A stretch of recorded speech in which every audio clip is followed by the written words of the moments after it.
ఏది అయినా ట్రై చెయ్యి ఆచి చికెన్ మసాలా. ఆచి చికెన్ మసాలా. స్టాక్ మార్కెట్లు లాభాలతో ముగిశాయి. ఉదయం లాభాలతో ప్రారంభమైన మార్కెట్లు ముగింపు వరకు ప్రాఫిట్ లోనే కొనసాగాయి. సెన్సెక్స్ 639 పాయింట్లు, నిఫ్టీ 194 పాయింట్లు లాభపడ్డాయి. Electrotherm limited, Cohance life sciences limited, Srikrishna Devcon limited, IRM energy limited, Tanla platforms limited వంటి కంపెనీస్ టాప్ గెయినర్స్ జాబితాలో చేరాయి. ఇక బులియన్ మార్కెట్స్ మాత్రం నష్టాలను చవిచూశాయి. 10 గ్రాముల గోల్డ్ 340 రూపాయలు, కేజీ వెండిపై 1300 రూపాయలు తగ్గాయి.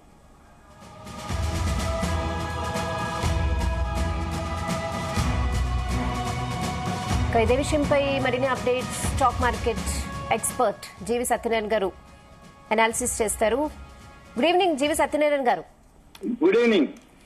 యా, ఎలా ఉంటాయి మార్కెట్స్? ఇప్పటికైతే లాభాల్లో ఉన్నాయి. సో గోల్డ్ రేట్స్ స్టేబుల్ అన్నారు, మళ్ళీ కొంచెం తగ్గినట్టుగా అనిపిస్తుంది. ఏం చెప్తారు? అవును, ఈ అమెరికా ఇరాన్ మళ్ళీ విడత అంటే మళ్ళీ చర్చలు జరుగుతాయని ఒక అంటే తోటి మార్కెట్లు మళ్ళీ పెరగడం జరిగింది. 3 రోజులు ఏవైతే నష్టాలు ఉన్నాయో ఇవాళ బ్రేక్ పడటం జరిగింది. పాజిటివ్ లోనే క్లోజ్ అవడం జరిగింది. అన్ని సెక్టార్లు కూడా పాజిటివ్ లోనే క్లోజ్ అయినాయి. బిఎస్సి 639.42 పాయింట్లు పెరిగింది. 23 షేర్లు అంటే బిఎస్సి సెన్సెక్స్ 30 ఉంటాయి. 30లో 23 షేర్లు పాజిటివ్ లోనే క్లోజ్ అవడం జరిగింది. ఇక నిఫ్టీ 50, బిఎస్సి సెన్సెక్స్ నిఫ్టీ 50 వచ్చి 194.75 పెరిగింది. బిఎస్సి సెన్సెక్స్ వచ్చి 639.42.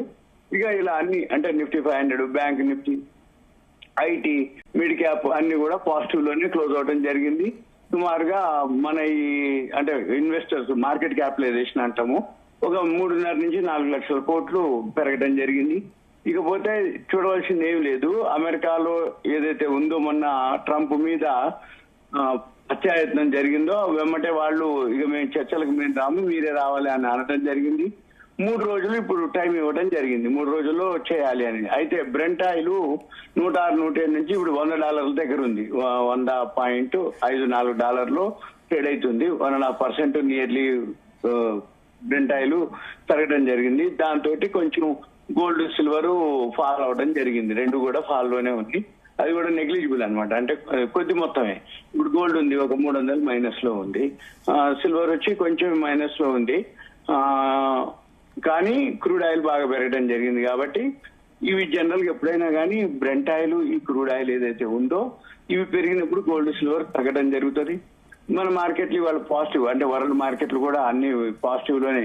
ఇప్పుడు యూరోప్ మార్కెట్లు రన్నింగ్ లో ఉన్నాయి, అవి కూడా పాజిటివ్ లోనే రన్ అవుతున్నాయి. కానీ పెద్ద మొత్తం కాదు, ఒక 0.17, 0.5 అంటే 0.5 నుంచి 1% లోపల పాజిటివ్ లోనే ఉన్నాయన్నమాట. అయితే ఇక మనం చూడవలసింది ఏమి లేదు.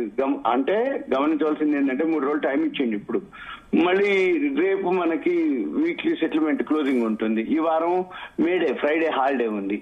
3 రోజులు అనేటప్పటికి ఏమవుతుంది, అప్పటికే గురువారం ఏమో వస్తుంది. మళ్ళీ 29వ తారీఖు ఇవాళ సోమవారం, మంగళవారం, బుధవారం 29వ తారీఖు 2వ విడత ఎలక్షన్స్ ఉన్నాయి వెస్ట్ బెంగాల్. అవి అయిపోతే మనకి ఆ తర్వాత ఎగ్జిట్ పోల్ వస్తుంది. ఎగ్జిట్ పోల్ వచ్చే టైంకి మళ్ళీ మేడే హాలిడే ఉంది. శుక్రవారం, శనివారం, ఆదివారం వీళ్ళకి 3 రోజులు ఏదైతే ఇరాన్ చర్చల కోసం టైం ఇవ్వడం జరిగిందో మేమేం చేయము, మీరే మాట్లాడాలి అని అనడం జరిగింది. ఇప్పుడు ఆ చర్చల కోసం ఏం జరుగుతుంది, ఇప్పుడు ఇరాన్ వాళ్ళైతే ఈ హర్ముజ్ మేము రిలీజ్ చేస్తాము, కానీ దిగ్బంధనం ఏదైతే ఉందో దాన్ని మా ఆధీనంలోనే ఉండాలి అన్నట్టుగా వాళ్ళు మాట్లాడడం జరిగింది. అవన్నీ ఏవైతే ఉన్నాయో అవి ఇస్లామాబాద్ లో వాళ్ళకి ఇచ్చి రావడం జరిగింది, ఏది పాకిస్తాన్ లో. ఇక దీంతో మన మార్కెట్లు ఇప్పుడు మళ్ళీ 3 రోజులు అయితే ఉండొచ్చు బాగానే, ఎందుకంటే చర్చలు ఉన్నాయి కాబట్టి యుద్ధం ఆగిపోయినట్టే. కానీ బ్రెంట్ ఆయిల్ ఇప్పుడు $100 ఉంది. అది కనుక ఏ మాత్రం పెరిగినా మళ్ళీ కొంచెం నెగిటివ్ ఉంటుంది. మన మార్కెట్లు కూడా పాజిటివ్ లోనే. అయితే మనకి ఏది జరిగినా ఈ 2వ విడత ఎలక్షన్స్ అయిపోవాలి, ఎగ్జిట్ పోల్ వస్తుంది. ఈ లోపల 3 రోజులు అయితే మళ్ళీ శుక్ర, శని, ఆది వీకెండ్ ఉండదు. కానీ అబ్జర్వ్ చేయడం అనేది ఉత్తమం. అబ్జర్వ్ చేసి ట్రేడింగ్ చేసుకోవాలి. రేపటి ఎక్స్పైరీ, వీక్లీ ఎక్స్పైరీ ఉంటుంది.